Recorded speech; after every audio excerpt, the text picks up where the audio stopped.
Are all financial influencers breaking the law? Well, in Australia, they probably are. Because Australia instituted some new laws that basically said every single one of those financial YouTubers that you see that recommend you to buy these stocks and go to these crypto scams can face up to 5 years imprisonment. But for what? Well, according to these new laws, it's giving financial advice or recommending financial products without being a registered financial advisor. ASIC, which is Australia's Securities and Investments Commissions, found that 30% of young people followed at least one financial influencer, and 64% of those young people had changed their financial behaviour due to that influencer. Now, I don't like the word influencer, but in this case, I guess it works best because we are talking about the influencing of actions. But I mean, that would wipe out a huge portion of the current people currently operating. But if you're a little lifestyle influencer, like you're giving budgeting and saving tips, they say that's completely fine. Or they don't say completely fine, they say probably fine, because completely is probably determinant of the legal system and what judges rule, because that's how the way it operates in Australia.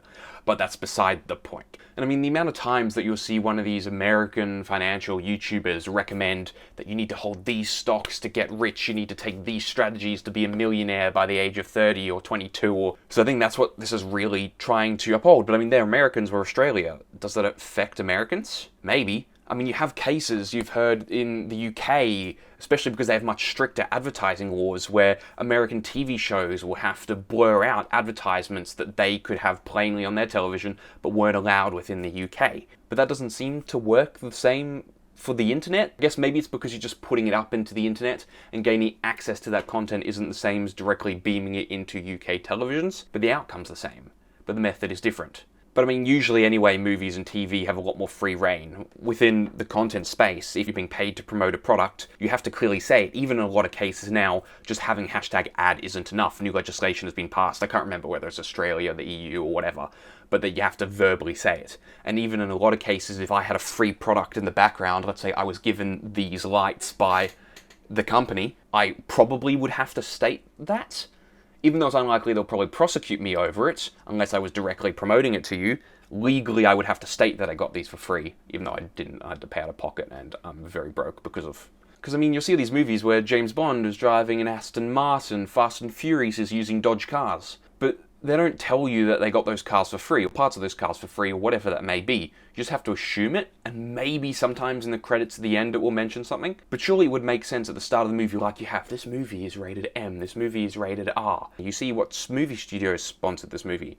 Why don't you see what advertisers to know, okay, you have a clear idea of who's trying to influence your purchases here. They weren't just conveniently at a Subway shop. You know, that was the key sponsor of this K-drama, or whatever it happens to be. But it also seems like within this legislation that there's exceptions as well, so obviously for the saving and budgeting. But if you just describe a product, like if you're an economist describing the trends of the market throughout the past 70 years, you're not going to be prosecuted because you're not giving advice. But then does that mean, is there a loophole where if I got paid to, let's say, promote this card, then could I just say the facts of the card? Could I just say it has this interest rate, it has this savings amount, these conversion fees to go between currencies, but never recommend the product? Be very careful never to recommend the product, just state the facts of the card. Is that breaching the rules? Am I allowed to do that, or is that against them? I don't know, but I guess that's what precedent tries to set, right? At some point someone will be sued, and then we start getting an idea of what the actual rules are, and in the meantime, you're just trying to scare people away from giving crypto scams. In addition to that, I can't give advice, I can't recommend products. But if there's an ad playing on this video right now that's talking about different credit cards or talking about different bank accounts, I'm not liable because YouTube's running that ad. But what happens if I just place an ad in the middle of this video that I'm not talking, it's not my voice, it's not my face, it's just a copy-paste ad that they've given me that I've placed within inside the video?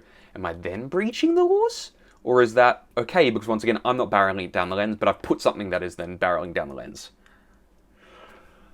I don't know.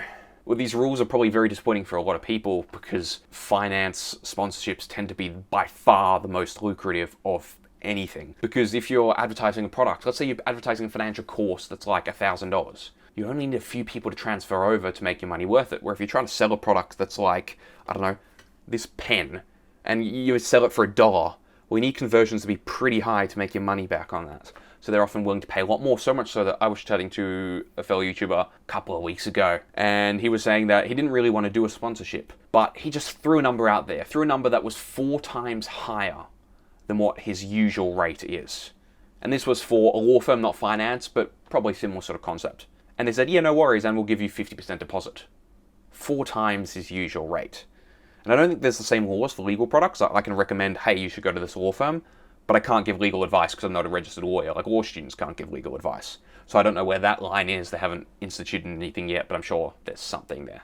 Like, is this a good thing? I guess because you're taking money out of people's pockets, but you can still advertise gambling products, I believe, which arguably is more detrimental than finance products. But I mean, you receive such bad advice. Like, I mean, I used to watch some of those American finance YouTubers and things back in the day, and some of them are still alright. But so often and more often, I would just completely switch the video off because their advice and their thoughts and their ideas would be so toxically, capitalistically, detrimentally American that as someone who doesn't live in that country, you just cringe because of either the lack of understanding of the economic landscape or the assumption of blame that it's the individual's fault that they're in a poor situation rather than the system that has been created by people in positions of power. And I think a lot of the time it's like, oh, it's your fault, you're not saving enough, you're not working hard enough, when really the financial focus should be on how do we change the system we're in so that I don't get held under HEX debt indexed at 7.1%, and instead we allow corporations and individuals who earn excess money that they're not really needing for survival and use that to help pay down societal benefits that help everyone, including themselves. But I mean, an exception to it, like if a travel creator was like, hey, this is my favorite travel card that I use because it seems like the exchange rates are the best, etc. That doesn't seem that detrimental, but they must just have to broadly legislate things and then they can decide how much they prosecute. Because you're not really going to have a chance of losing something, maybe a couple of percentage rates here and there if you use one card over another, but that seems like very normal advice. But maybe that plays into, the budgeting and saving, and they might be able to argue that and it's not worth them prosecuting over, but it would still seems like it's technically disallowed. But I would say that would be like the exception where I would be fine with that.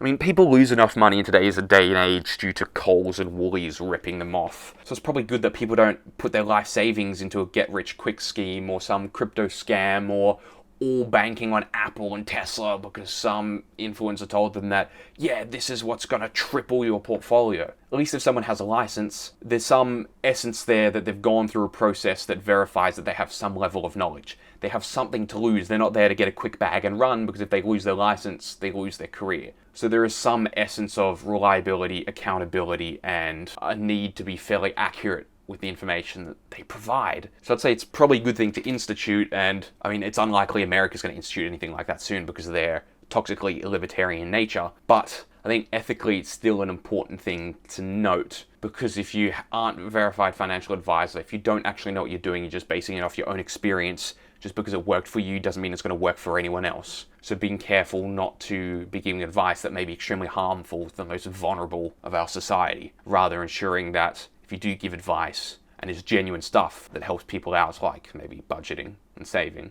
I mean, most rules in society are basically like, don't be a prick and you'll be fine. So I think as long as we all try and obey by those reasonable ethical boundaries, we'll build a much better society over the next couple of decades. I hope.